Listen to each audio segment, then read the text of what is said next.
નમસ્કાર. ધોરણ 9 અને વિષય સામાજિક વિજ્ઞાન, જેમાં છેલ્લે પાઠ 6 ભાગ 1 એમાં આપણે શસ્ત્રીકરણ, નિશસ્ત્રીકરણ અને પરમાણુ શસ્ત્રનું સર્જન અને એનો ઉપયોગ એમના વિશે માહિતી જોઈ હતી. હવે આજના દિવસે જોઈએ તો એશિયામાં સ્વતંત્ર રાષ્ટ્ર છે એમનો ઉદય, એટલે કે એશિયા ખંડ છે એમાં સ્વતંત્ર રાષ્ટ્ર ધીમે ધીમે કેવી રીતે બન્યા, તો બીજા વિશ્વયુદ્ધ દરમિયાન એશિયાના પરાધીન દેશોમાં સ્વાતંત્ર્યની ચળવળ શરૂ થઈ ચૂકી હતી.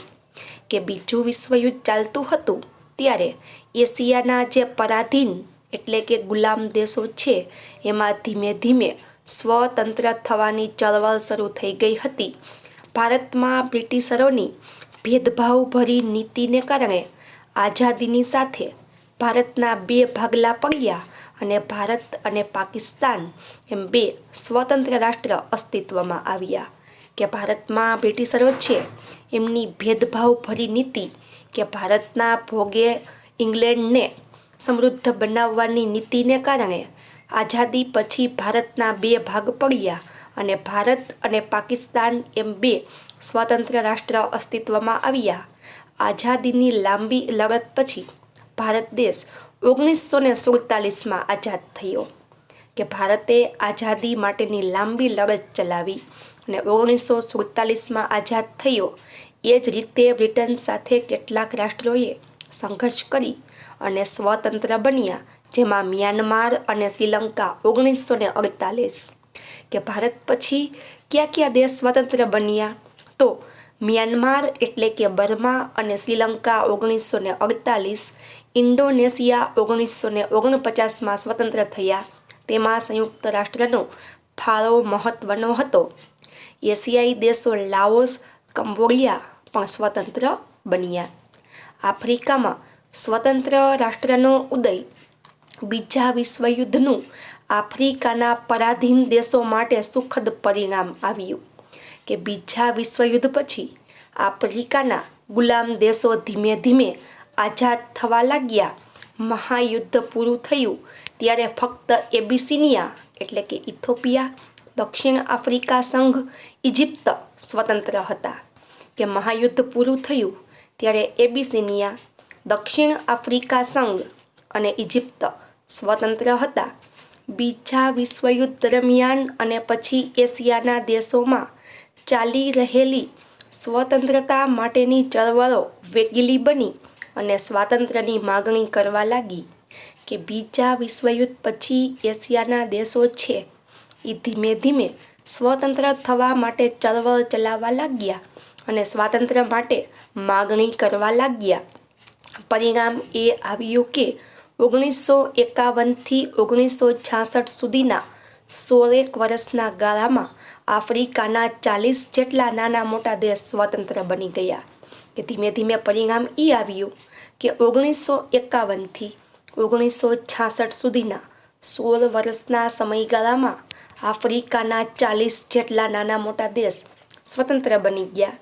સામ્રાજ્યવાદી સત્તાઓ વિશ્વમાં પોતાનું પ્રભુત્વ જતું કરે તેમ ન હતી, તેથી તેમણે સત્તા ટકાવી રાખવાના પ્રયત્ન કર્યા. પરંતુ કેટલાક દેશો આ બે મહાસત્તા જૂથ કે લશ્કરી જૂથ સાથે ન જોડાઈ પોતે સ્વતંત્ર રહ્યા અને આ રાષ્ટ્રનો સ્વતંત્ર વિકાસ ઈચ્છતા હતા.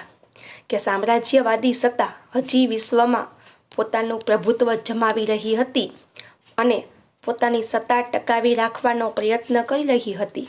પણ કેટલાક દેશો આ બે મહાસત્તા જૂથ કે લશ્કરી જૂથ સાથે ન જોડાઈ અને પોતે સ્વતંત્ર રહેવા માટે ઈચ્છતા હતા. ત્યાર પછી છે બિનજોડાણવાદી ચળવળ. કે કોઈ પણ દેશની સાથે જોડાયા વગર બિનજોડાણવાદ અપનાવવું. કે કોઈ પણ દેશની સાથે ન જોડાવું પણ સ્વતંત્ર રહી અને પોતાની રીતે પોતાનો વિકાસ કરવો, એને બિનજોડાણવાદી ચળવળ કહે છે. પરીક્ષામાં 3 માર્ક્સના પ્રશ્નમાં પૂછી શકાય, વિશ્વની બે મહાસત્તાઓમાં વિશ્વ વહેંચાઈ ગયું. બે વિરોધી મહાસત્તાઓ અને લશ્કરી જૂથો અમેરિકા અને રશિયા સાથે કેટલાક રાષ્ટ્ર જોડાયા અને કેટલાક રાષ્ટ્ર ન જોડાયા. એટલે વિશ્વમાં કોઈ પણ સત્તા જૂથ કે લશ્કરી જૂથમાં નહીં જોડાયેલા રાષ્ટ્ર બિન જોડાયેલા અને તેમણે અપનાવેલી વિદેશ નીતિ બિન જોડાણવાદની નીતિ તરીકે ઓળખાય છે. એટલે કે વિશ્વ છે એ બીજા વિશ્વયુદ્ધ પછી બે મહાસત્તામાં વહેંચાઈ ગયું. એમાં બે વિરોધી મહાસત્તા અને લશ્કરી જૂથ અમેરિકા અને રશિયા સાથે કેટલાક રાષ્ટ્ર જોડાયા, કેટલાક રાષ્ટ્ર ન જોડાયા. એટલે વિશ્વમાં કોઈ પણ સત્તા જૂથ કે લશ્કરી જૂથમાં નહીં જોડાયેલા રાષ્ટ્ર બિન જોડાયેલા અને તેણે અપનાવેલી વિદેશ નીતિ બિન જોડાણવાદની નીતિ તરીકે ઓળખાય. વિશ્વની બે મહાસત્તાઓની કોઈ એક વિચારસરણીમાં જોડાયા વિના તટસ્થ રાષ્ટ્ર એકબીજાના સહકારથી પરંતુ પોતાના આગવા અસ્તિત્વ સાથે સર્વાંગી વિકાસ કરવા ઈચ્છતા હતા. કે વિશ્વની બે મહાસત્તાઓ છે એની કોઈ પણ એક વિચારસરણીમાં જોડાયા વગર તટસ્થ કોઈનો પક્ષ લીધા વગર અમુક રાષ્ટ્ર એકબીજાના સહકારથી પણ પોતાના આગવા અસ્તિત્વથી સર્વાંગી વિકાસ, સર્વાંગી એટલે કે બધા જ પાસાનો વિકાસ કરવા પોતાની જાતે ઈચ્છતા હતા. આ સમયે ભારતના વડાપ્રધાન જવાહરલાલ નહેરુ, ઇન્ડોનેશિયાના રાષ્ટ્રપતિ સુકર્ણો, ઇજિપ્તના રાષ્ટ્રપતિ કર્નલ નાસર અને યુગોસ્લાવિયાના રાષ્ટ્રપતિ માર્શલ ટીટોનું બિનજોડાણવાદી નીતિને પ્રબળ સમર્થન પ્રાપ્ત થયું. કે આ સમયે ભારતના વડાપ્રધાન જવાહરલાલ નહેરુ હતા તે ઇન્ડોનેશિયાના રાષ્ટ્રપતિ સુકર્ણો, જો વ્યક્તિનું નામ છે, ઇજિપ્તના રાષ્ટ્રપતિ કર્નલ નાસર અને યુગોસ્લાવિયાના રાષ્ટ્રપતિ માર્શલ ટીટો કે જેમણે બિનજોડાણવાદી નીતિને પ્રબળ એટલે કે ખૂબ મહત્ત્વ આપ્યું. વિચાર વિમર્શને અંતે ઇન્ડોનેશિયાના બાન્ડુંગ ખાતે તટસ્થ રાષ્ટ્રની એક પરિષદ યોજવામાં આવી 1955ની સાલમાં.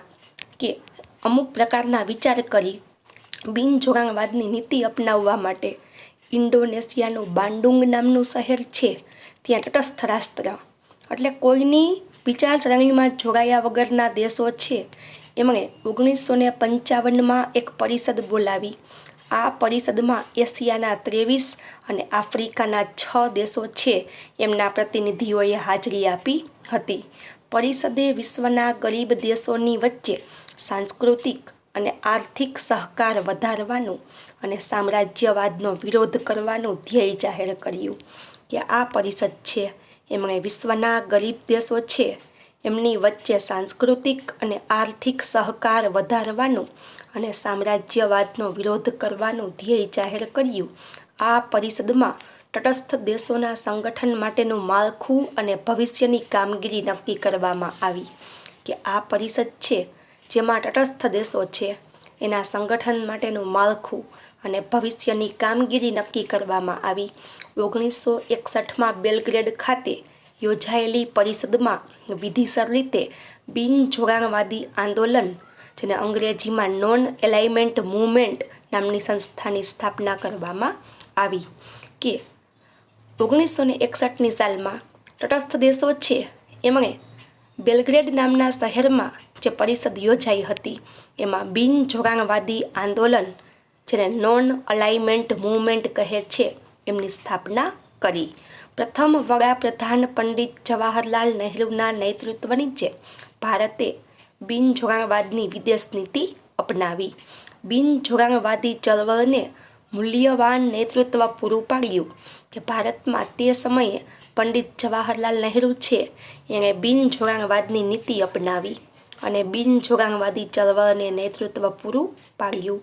નહેરુ માનતા હતા કે કોઈ પણ સત્તા જૂથ કે લશ્કરી જૂથમાં જોડાવાને બદલે તટસ્થ રહેવાની રાષ્ટ્રીય હિતોનું વધારે સારી રીતે રક્ષણ થઈ શકશે.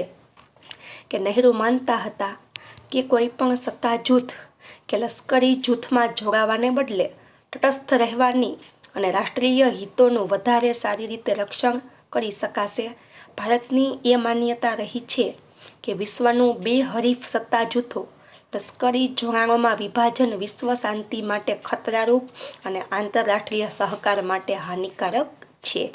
કે ભારતની એ માન્યતા છે કે વિશ્વ બે હરીફ સત્તા જૂથોમાં વહેંચાયેલા છે જે કાયમ વિશ્વ શાંતિ માટે ખતરારૂપ છે અને આંતરરાષ્ટ્રીય સહકાર માટે હાનિકારક છે. આજે વિશ્વના સૌથી વધુ દેશો બિનજોડાણવાદી જૂથના સભ્ય છે. કુઆલાલંપુર ખાતે 13મું શિખર સંમેલન યોજાઈ ગયું કે આજે મોટાભાગના વિશ્વના દેશો બિનજોડાણવાદી ચળવળના સભ્ય છે. મલેશિયાનું કુઆલાલંપુર નામનું શહેર છે જ્યાં 13મું શિખર સંમેલન 2003માં યોજાણું. છેલ્લા 4 દાયકામાં વિશ્વ સ્તરે અનેક ઘટના બની કે પાછળના 4 દાયકા, એક દાયકો એટલે 10 વર્ષ, તો 4 દાયકા એટલે પાછલા 40 વર્ષમાં વિશ્વમાં અનેક ઘટનાઓ બની. સોવિયત સંઘનું વિઘટન થતાં રશિયાનું વર્ચસ્વ ઘટ્યું કે ધીમે ધીમે સોવિયત સંઘ છે એમાંથી અલગ અલગ દેશો અસ્તિત્વમાં આવ્યા. અમેરિકા એકમાત્ર મહાસત્તા તરીકે મજબૂત બની રહ્યું. અલબત્ત વિશ્વના દેશોની સામ્રાજ્યવાદી નીતિ ઓસરતી ગઈ કે ધીમે ધીમે વિશ્વના દેશો છે એ સામ્રાજ્યવાદની નીતિને ભૂલી ગયા. આ સંજોગોમાં બિનજોડાણવાદી જૂથનો પ્રભાવ વધવા લાગ્યો. તટસ્થ રાષ્ટ્ર બિનજોડાણવાદનો નવો અભિગમ અપનાવી વિશ્વના રાજકારણમાં યોગ્ય પ્રદાન આપવામાં સફળ રહ્યા. કે તટસ્થ રાષ્ટ્ર છે એ બિનજોડાણવાદનો નવો અભિગમ અપનાવી વિશ્વના રાજકારણમાં યોગ્ય પ્રદાન આપવામાં સફળ રહ્યા. વિશ્વમાં સર્વત્ર શાંતિ જળવાઈ રહે, યુદ્ધની ઘટનાઓ ન બને, માનવ સમાજ અને રાષ્ટ્રની ભાવના જળવાઈ રહે અને મહાસત્તા નિશસ્ત્રીકરણ અપનાવવાનું વલણ કેળવે એ માટેનો નૈતિક પ્રભાવ જમાવવામાં બિનજોડાણવાદને સફળતા મળી. કે વિશ્વમાં બધી જ બાજુ શાંતિ સ્થપાઈ રહે, યુદ્ધની ઘટના ન બને, માનવ સમાજ અને રાષ્ટ્રની ભાવના જળવાઈ રહે અને મહાસત્તાઓ છે એ નિશસ્ત્રીકરણ એટલે હથિયારોનું ઉત્પાદન બંધ કરી દે. જેને આ બધી જ વસ્તુને બિનજોડાણવાદે સફળતા અપાવી. ત્યાર પછી છે જર્મનીના ભાગલા અને એકીકરણ. એકીકરણ એટલે પાછું ભેગું થઈ જવું. પ્રથમ અને દ્વિતીય વિશ્વયુદ્ધ જેનાથી શરૂ થયેલ તે જર્મનીનો દ્વિતીય વિશ્વયુદ્ધમાં પણ ધ્વંસ થયો. કે પ્રથમ અને બીજું વિશ્વયુદ્ધ છે એ જર્મનીને કારણે શરૂ થયું હતું અને બીજું વિશ્વયુદ્ધ પૂરું થયું ત્યારે જર્મનીનો ધ્વંસ એટલે મોટે પાયે નુકસાન થયું. આથી તેની આર્થિક, સામાજિક અને રાજકીય કરોડરજ્જુ તૂટી ગઈ. કે બીજા વિશ્વયુદ્ધમાં પણ જર્મની હારી ગયું. જેવી રીતે શરીર છે એમાં કરોડરજ્જુ હોય તો શરીર ટટ્ટાર રહી શકે, એવી રીતે બીજા વિશ્વયુદ્ધ પછી જર્મની છે એ આર્થિક, સામાજિક અને રાજકીય રીતે પડી ભાંગ્યું. જર્મનીને પુનઃ બેઠું કરી શકે એવો નેતા ન હતો. કે જર્મનીને ફરીથી બેઠું કરી શકાય એવો નેતા તેમની પાસે ન હતું. યુદ્ધ પૂરું થતાં વિજેતા રાજ્યોએ જર્મનીને 4 વહીવટી વિભાગમાં વહેંચી નાખ્યું. કે યુદ્ધ પૂરું થયું એટલે જીતેલા દેશો છે એમણે, વિજેતા એટલે કે જીતેલા દેશો, તેમણે જર્મનીને 4 વહીવટી વિભાગમાં વહેંચી નાખ્યું. તેની વ્યવસ્થા આ પ્રમાણે હતી. સોવિયત યુનિયનની લાલ સેના રેડ આર્મીએ પૂર્વ ભાગ ઉપર લશ્કરી કબજો જમાવ્યો. કે બીજા વિશ્વયુદ્ધ પછી જીતેલા દેશોએ જર્મનીનો 4 ભાગ કરી નાખ્યા. જેમાં સોવિયત યુનિયન એમની લાલ સેના જે રેડ આર્મી તરીકે ઓળખાય છે એમણે જર્મનીના પૂર્વ ભાગ ઉપર કબજો જમાવ્યો. તેથી પૂર્વ જર્મનીનો વહીવટ સોવિયત યુનિયનને સોંપવામાં આવ્યો. જર્મનીનો નૈઋત્ય ભાગ છે એમનો વહીવટ અમેરિકાને, ફ્રાન્સની નજીક આવેલા પ્રદેશનો વહીવટ ફ્રાન્સને, બેલ્જિયમની અડીને આવેલા જર્મન વિસ્તારનો વહીવટ બ્રિટનને સોંપવામાં આવ્યો. જર્મનીની રાજધાની બર્લિન પણ રશિયા અને સંકલન સમિતિ વચ્ચે વિભાજન કરવામાં આવી. કે જર્મનીની રાજધાની બર્લિન છે એ પણ રશિયા અને સંકલન સમિતિ એટલે કે બીજા દેશોની જે સંકલન સમિતિ હતી એની વચ્ચે એની રાજધાનીના પણ ભાગ પાડવામાં આવ્યા. તેમની વચ્ચે વહીવટી એકતા માટે સંકલન સમિતિની રચના કરવામાં આવી. કે વહીવટી એકતા જળવાઈ રહે એટલે સંકલન સમિતિ સ્થાપવામાં આવી. આ રીતે જર્મની પર 4 દેશોનો વહીવટ સ્થાપવામાં આવ્યો. સત્તા જૂથો વચ્ચે અવિશ્વાસનું વાતાવરણ ઊભું થતાં પૂર્વ જર્મની ઉપરથી પોતાની સત્તા ચાલી જશે એવો સોવિયત યુનિયનને ભય લાગ્યો. તેથી પૂર્વ જર્મનીમાં પોતાના કહ્યામાં રહે એવી પૂતળા સરકારની સ્થાપના કરી કે સત્તા જૂથો વચ્ચે અવિશ્વાસનું વાતાવરણ સર્જાયું. પૂર્વ જર્મની ઉપર સોવિયત યુનિયનને એવું લાગ્યું કે પોતાની સત્તા ચાલી જશે, એટલા માટે તેમણે પૂર્વ જર્મનીમાં પૂતળા સરકાર, જો પૂતળા સરકાર એટલે શું કે પોતાના ઈશારા ઉપર નાચે, પોતે જેમ કહે તેમ કરે એવી સરકારની સ્થાપના કરવામાં આવી. અમેરિકા, ફ્રાન્સ અને બ્રિટને પોતાના વહીવટી હેઠળના પશ્ચિમ જર્મનીના પ્રદેશોનું એકીકરણ કરી federal Republic of East Germany તરીકે નિર્માણ કર્યું. કે અમેરિકા, ફ્રાન્સ અને બ્રિટને પોતાના વહીવટ નીચે જે પશ્ચિમ જર્મનીના પ્રદેશો છે એમને ભેગા કરી દીધા અને federal Republic of East Germany એવું નામ આપ્યું. પશ્ચિમ જર્મનીના 3 વિભાગોનું એકીકરણ કરવામાં આવ્યું જે અમેરિકા, ફ્રાન્સ અને બ્રિટનના વહીવટ નીચે હતા. તેમ બર્લિનના પણ 3 વિભાગો કરવામાં આવ્યા કે જેવી રીતે જર્મનીના 3 ભાગ પડ્યા અમેરિકા, ફ્રાન્સ અને બ્રિટન વચ્ચે, એમ એમની રાજધાની બર્લિનના પણ 3 ભાગ કરવામાં આવ્યા. આ પ્રક્રિયાના વિરોધ રૂપે સોવિયત યુનિયને બર્લિનની નાકાબંધી જાહેર કરી એપ્રિલ 1948માં કે જર્મનીની રાજધાની છે એમના 3 ભાગ પડ્યા એટલે સોવિયત યુનિયને તેમનો વિરોધ કર્યો અને બર્લિનની નાકાબંધી એટલે કે બર્લિનમાંથી કોઈ બહાર જઈ ન શકે અને બહારથી કોઈ બર્લિનમાં આવી ન શકે, જે એપ્રિલ 1948માં બર્લિનની નાકાબંધી જાહેર કરવામાં આવી. પરિણામે પશ્ચિમી દેશો અને સોવિયત યુનિયન વચ્ચે ભારે તણાવ એટલે કે પશ્ચિમી દેશ અને સોવિયત યુનિયન વચ્ચે ધીમે ધીમે ઝઘડો ઉત્પન્ન થયો. આ સમય દરમિયાન પશ્ચિમ બર્લિન અને પૂર્વ બર્લિનને જુદી પાડતી 42 કિલોમીટર લાંબી દિવાલ બનાવવામાં આવી. કે આ સમયમાં પશ્ચિમ બર્લિન અને પૂર્વ બર્લિનને જુદી પાડતી 42 કિલોમીટર લાંબી દિવાલ બનાવવામાં આવી. પૂર્વ બર્લિનમાં રહેતા જર્મનો જુલ્મી અને કડકાઈભર્યા વાતાવરણમાંથી પશ્ચિમ બર્લિનના મુક્ત અને મોકળાશભર્યા વાતાવરણમાં નાસી જવા માટે ઉતાવળા બન્યા. કે બંને દેશ છે કે જેની રાજધાની પૂર્વ અને પશ્ચિમ બર્લિન, એમની વચ્ચે 42 કિલોમીટર લાંબી દિવાલ બનાવવામાં આવી. કે પૂર્વ બર્લિન જ્યાં રશિયાનું શાસન હતું કે જે જર્મનો ઉપર જુલ્મી અને કડકાઈભર્યું વાતાવરણ સર્જ્યું હતું, તો પશ્ચિમ બર્લિનમાં મુક્ત અને મોકળાશભર્યું વાતાવરણ હતું. તો પૂર્વ જર્મનીમાંથી પશ્ચિમ જર્મનીના મોકળાશભર્યા વાતાવરણમાં જવા માટે લોકો ઉતાવળા બન્યા અને આ વિભાગમાં પોતાના કુટુંબીજનો, સ્નેહીઓ અને મિત્રો પાસે પહોંચી જવાના અસંખ્ય બનાવ બન્યા. કે પૂર્વમાંથી પશ્ચિમ જર્મનીમાં પોતાના કુટુંબીજનો, સ્નેહી અને મિત્રો પાસે જવા માટેના અનેક બનાવ બન્યા. લોકો દિવાલ ઠેકીને કે જલમાર્ગ તરીકે પશ્ચિમ બર્લિનમાં જવાના મરણિયા પ્રયત્ન કરવા લાગ્યા. કે લોકો કાં તો દિવાલ ઠેકીને અથવા જલમાર્ગ પસાર કરીને મૃત્યુ થાય છતાં પણ પશ્ચિમ જર્મનીમાં જવા માટે ઉતાવળા બન્યા. પૂર્વ જર્મનીની સામ્યવાદી સરકાર નાસી જવાના પ્રયાસ કરતા લોકોને ગોળીથી ઠાર કરવા એક જેવા ક્રૂરતાભર્યા પગલાં લેવા લાગી. કે પૂર્વ જર્મનીની સામ્યવાદી સરકાર છે એ લોકો નાસી ન જાય એટલા માટે લોકોને ગોળીથી ઠાર કરવા જેવી, એટલે કે લોકો ભાગે તો ગોળી મારવાને ક્રૂરતાભર્યા પગલાં ભરવા લાગી.